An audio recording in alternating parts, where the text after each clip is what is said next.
Welcome back to E23. I'm McCondichie, here with drag star, stow, and host Shawn James, who is here to tell us all about the recent drag show held here on campus. So for starters, Shawn, how did you get interested in drag to begin with? Were you kind of nervous to start with, or was this something like you've always wanted to do? So I felt like I'd always done it as a kid. I just didn't have the right tools for it. I'd say it's very much a performance art. It's kind of a theater type of thing, and I was involved with theater as a kid. But I didn't know much about drag, and when I came here to Mizzou as a freshman, I went and saw a local show. And I had this misconception of what I thought drag was. You know, I thought it was this kind of weird thing that older people did, but I watched the performers and I was just so like awestruck, and I was just like, this just seems so cool. I want to do this. And I had a friend tell me that there was a show, RuPaul's Drag Race, and he's like, oh, you might like this. And once I watched that, I was like, I was sold. Like, I wanted to do it. So I kind of like did some digging and some research, and I asked like locals for help, and I've been doing it for a year now since. Yeah, I would say my sister loves that show too. So yeah, I know what you mean. That show is just great. You talked about misconceptions. I think a common misconception with drag shows is that straight people are not allowed. They can't go. Can you kind of talk about for the audience at home, like what exactly drag show is and why it's okay to go if you're straight? Yeah, so it is a very like queer-specific art form. So it's always been in gay bars, and it's kind of performed for a gay audience. However, there are a lot of straight people that go. I know the biggest like audience group that I almost always have in a show is like straight girls who come in with their friends and stuff, and they want to come and see the shows, and it is really fun, and it's always open for everyone to come, regardless if you're gay or straight. Exactly. I said, do you ever get like the woo girls that like woo and something? Oh yeah. They have a blast at the shows, which I love it. So moving on to some more personal questions. In getting ready for the show, what do you find is kind of the most difficult part of it? There's a lot of it. Just the makeup is so intense. You can't wear like standard, regular like makeup that a girl would wear naturally. You know, a lot of it is like theater makeup. I cover my eyebrows, which that's like you put glue and stuff in your eyebrows to flatten them down. You have to make sure that you're shaved if you're showing like your arms and stuff. You know, there's a lot of that goes into it, and then taking the time to do all the makeup, and the hair sometimes is really uncomfortable because it's really heavy. And there's a lot of body modification that comes with it, so it's like corseting your waist and like padding and stuff to like accentuate your figure more. So a lot of it is like uncomfortable, but I still love doing it. I'll say I've done theater too before. I know that makeup can take a long time. So if you could like estimate how long that makeup takes, how long would you say it takes? I can do my face in an hour and a half, but I like to have 3 hours for makeup, hair, body, all that or whatever if I'm not rushing. But if I'm rushing, I can get in drag and be totally done within an hour and a half or so, but I like having 3 hours to get ready.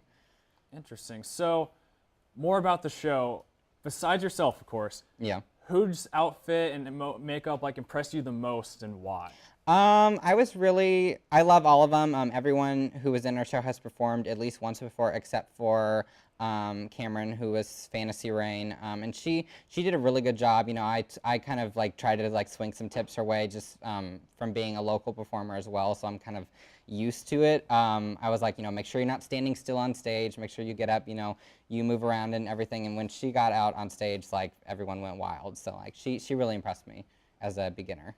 So what do you think is like the key to giving a great performance? You talk about movement and stuff. If you had to give like one tip, what's the key to giving a great performance? Definitely audience interaction. I'm not a great dancer, but I've gotten to the point now where I know I have to at least move. I can't just stand still. Otherwise, people aren't going to want to watch you. You have to work with what you got. So I kind of do more of the comedy stuff. You know, if I can walk up to someone and mess with them a little bit, you know, and get them to smile and laugh with me, you know, then I know they're having a good time. Yeah. So that's kind of what I try to work with. You gotta work with your audience. Mm-hmm.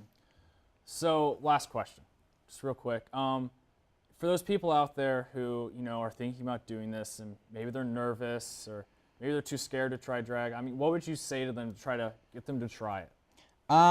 There's a lot of resources that you can look for if you're wanting to start. I was never the type to be nervous about starting. I had that kind of desire to go ahead and do it just because I felt like I always had, but I reached out, you know, to the local community. Everywhere you're at, you know, there's a local drag community, whether people think it or not. There are queens from all over the state that we bring into shows here. We have that local community. And I reached out to them and I was like, you know, this is something I want to do. I want help. But also even with Facebook, like my drag persona has a separate Facebook where there's an online Facebook drag community that I got a lot of help with makeup, you know, because I go very extreme, whereas a lot of the performers here don't. So I was like, you know, I could get help with performing, but I wasn't getting help with makeup. So I looked online and stuff, you know, and I reached out to communities there.